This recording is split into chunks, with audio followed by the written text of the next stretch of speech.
Vídeo 2 sobre mudança de comportamento. Se você ainda não viu a parte 1, pausa esse vídeo, volta lá para o outro, porque vai ser muito importante que você siga a linha de raciocínio, combinado? Bom, como a gente parou no último vídeo, estamos aqui no mesmo slide para falar sobre o porquê que a gente quer mudar. E uma das técnicas que a gente tem para falar sobre isso é olhar para os prós e contras, olhar para os custos, olhar para os benefícios e olhar também para o porquê que a gente quer mudar. Então aqui eu trouxe um pequeno exemplo. Isso aqui é um exemplo de verdade, de um paciente de verdade, que a gente estava falando sobre um medo específico que ele tinha sobre dirigir em BR, dirigir em avenidas. E a gente viu que ele tinha vários custos, esse tipo de comportamento, esse tipo de medo, que fazia com que ele não dirigisse, o comportamento de não dirigir na BR, né? E os custos eram, ele tinha transtornos para realizar as pesquisas dele, porque ele é um sociólogo, então ele trabalha muito em campo, ele vai a campo, vê como é que é a interação do grupo que ele está estudando, e não ter o carro, quer dizer, não dirigir na BR para ir fazer o seu trabalho é um problema. Dificuldade de realizar trabalhos. Aqui, novamente, a mesma coisa. Então, ele está falando agora, por exemplo, de escola. Ele também trabalha em escola. Então, ele tem que se deslocar de um lugar para o outro. Dificuldade de gerar lazer para a família. Então, olha só como isso aqui é importante e afeta várias áreas da vida dessa pessoa. Ele tem dificuldade de, por exemplo, passear, porque ele precisa pegar a BR para atingir outros lugares em que ele possa gerar lazer para si e para sua família. Então, a gente vê alguns custos que são bastante restritivos para a vida dele. A gente viu que esse tipo de comportamento de não dirigir não gera nenhum tipo de benefício, mas também falamos sobre o porquê que é importante para ele dirigir na BR. O que isso mudaria na vida dele? E a gente consegue ver o seguinte, o que ele escreveu. Eu vou ser mais feliz e realizado enquanto pessoa, vou me sentir um homem livre, capaz e autônomo. Vou experimentar coisas da vida que eu fazia e não faço mais hoje. Olha só como isso aqui é importante. A gente está falando sobre um sentimento de autonomia, de liberdade, que ele está se sentindo restrito. Ele falava que às vezes se sentia como se ele estivesse engaiolado no lugar que ele está, na cidade que ele está. E não dirigir em BR, ou seja, o medo de dirigir em BR, o fazia se sentir restringido. Olha como isso é duro para ele viver. E aí o que é importante também, isso é algo que a gente faz na TCC também, sobre a gente olhar sobre um momento de vida em que a pessoa ela estava melhor, ou ela era capaz de lidar com a situação que hoje em dia ela não está sendo. Então, olha como ele fala, experimentar coisas da vida que eu fazia e hoje não faço mais. Ele dirigia em BR, ele dirigia até moto em BR, mas por alguma circunstância ele começou a criar um medo, e esse medo persistiu por muitos anos, fazendo com que ele não dirigisse mais em BR.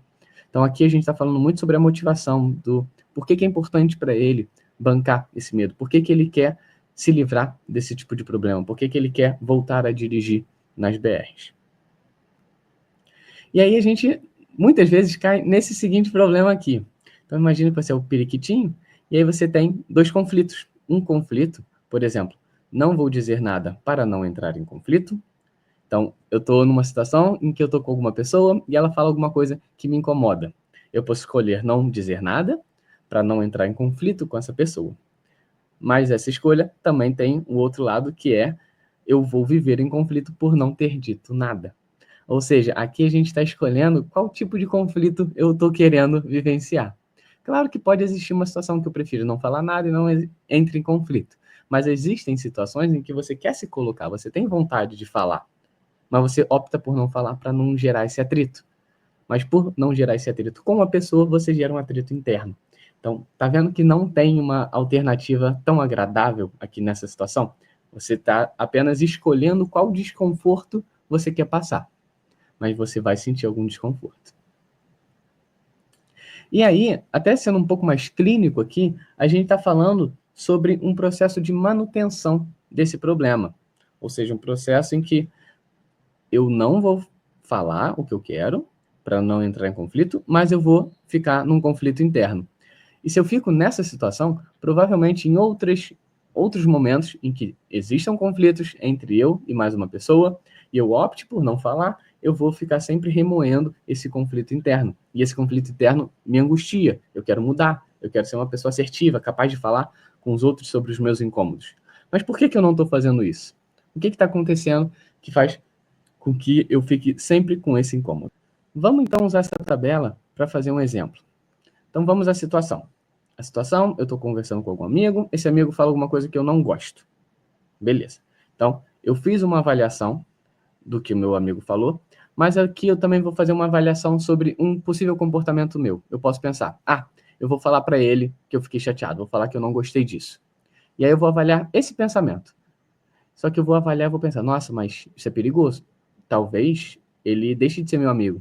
Talvez ele não goste mais de mim. É melhor eu guardar isso para mim. Então, eu estou fazendo uma avaliação sobre algo que eu pensei que eu vou fazer. Demonstrar meu descontentamento. Só que essa avaliação, percebam que ela me gera medo. Ela me gera angústia. Eu não quero perder a amizade do meu amigo. Eu quero manter ela como está. Então, eu vou ficar com essa angústia no peito. Por conta disso, eu vou escolher ter um comportamento que vai ser, eu vou deixar para lá. Eu não vou falar nada, não. Depois eu lido com isso. Eu vou tentar me convencer de que vale mais a pena não falar com a pessoa. Esse vai ser o meu comportamento. E percebam, uma vez que eu tenho esse comportamento, que é eu prefiro não falar para a pessoa que eu fiquei descontente com o que ela fez, a gente vai ter uma consequência imediata. Que qual é?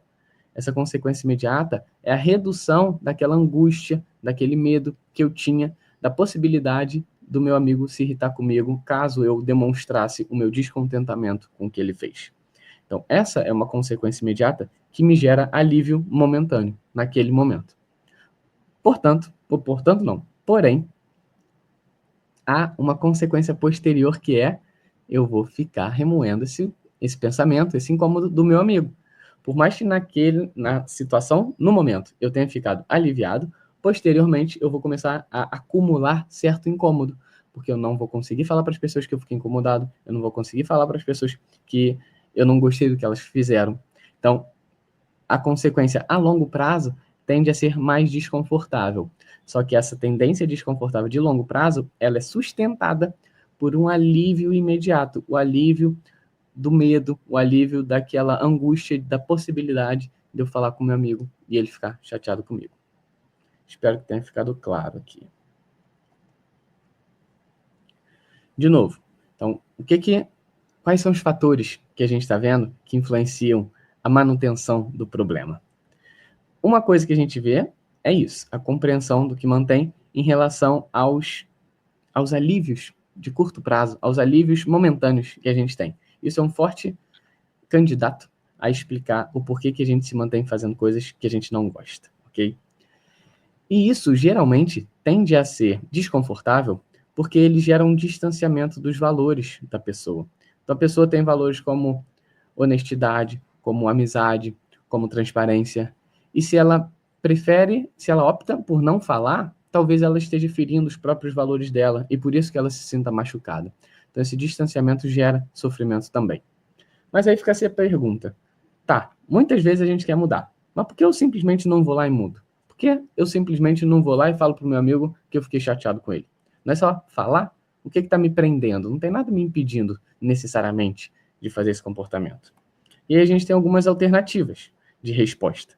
A primeira é acreditar que não há alternativa. A primeira solução, a primeira resposta seria de que, realmente, a única forma que eu tenho de lidar quando alguém me chateia é guardar para mim e não falar para a pessoa. Eu não vejo outra forma de lidar com essa situação. Então, isso aqui a gente está falando de uma restrição, um foco muito restrito, muito limitado sobre as possibilidades de ação que a pessoa tem nessa situação. E aí, com a reestruturação, que é uma coisa que a gente vê na terapia cognitivo-comportamental, a gente pode ajudar o paciente a enxergar que existem outras maneiras de lidar com aquela mesma situação.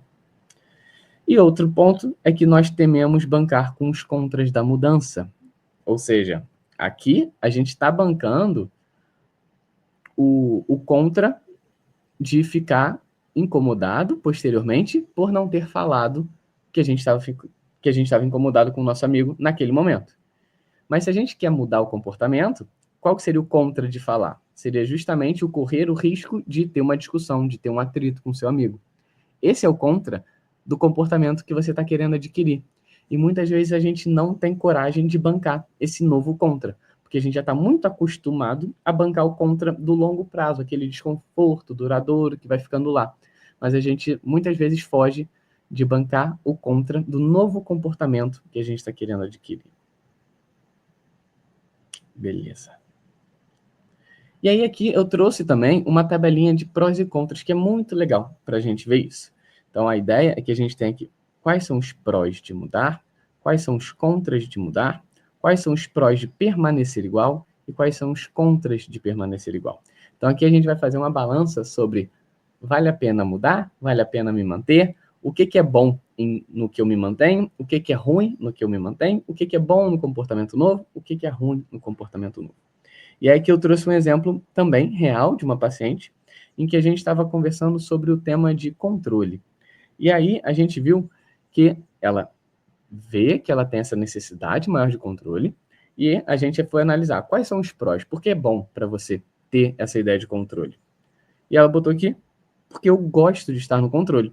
Eu acho que estar no controle é alguma coisa agradável, porque eu tenho mais noção do que vai acontecer, dos resultados que eu vou obter. Então, isso é uma coisa que me gera mais satisfação. Beleza, justo. Existem realmente prós de ter o controle da situação. Mas quais será que são os contras? Será que os contras são mais pesados? Eles têm uma carga maior do que os prós? E aí a gente olhou isso daqui. Me sentir o contra de permanecer igual, de permanecer querendo controlar as coisas. Me sentir muito frustrada com tudo e não conseguir confiar em ninguém. Ou seja, por mais que a sensação de ter controle seja uma coisa boa, ela não consegue sustentar isso. Por quê? Porque o mundo é imprevisível e a gente não consegue controlar tudo. Então, uma vez que a gente fique tentando controlar tudo, uma das coisas mais fáceis de acontecer é a gente se frustrar, justamente porque a gente não tem todo esse controle que a gente gostaria de ter.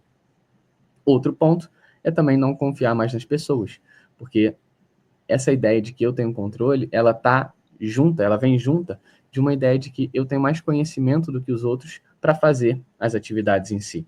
Então, isso gera também um certo grau de desconfiança, porque me coloca em um patamar diferente das outras pessoas, me fazendo não confiar na percepção, na ideia, na opinião que elas têm. E aí, novamente, eu vou parar já o vídeo por aqui, mas vou deixar essa palhinha de, na verdade, uma metáfora. Será que vocês conseguem identificar qual que seria essa metáfora? Aqui eu tenho dois cachorros, um cachorro se chama curto, o outro cachorro se chama longo, e aqui, de novo, a gente vai estar falando sobre os benefícios e os custos de curto e de longo prazo. Quais será que são os benefícios e os custos que a gente está disposto a bancar para ter uma vida mais satisfatória? Vamos falar sobre isso no próximo vídeo. Até o futuro! Se você ficou com alguma dúvida, quer fazer algum comentário, fica à vontade para falar aqui embaixo.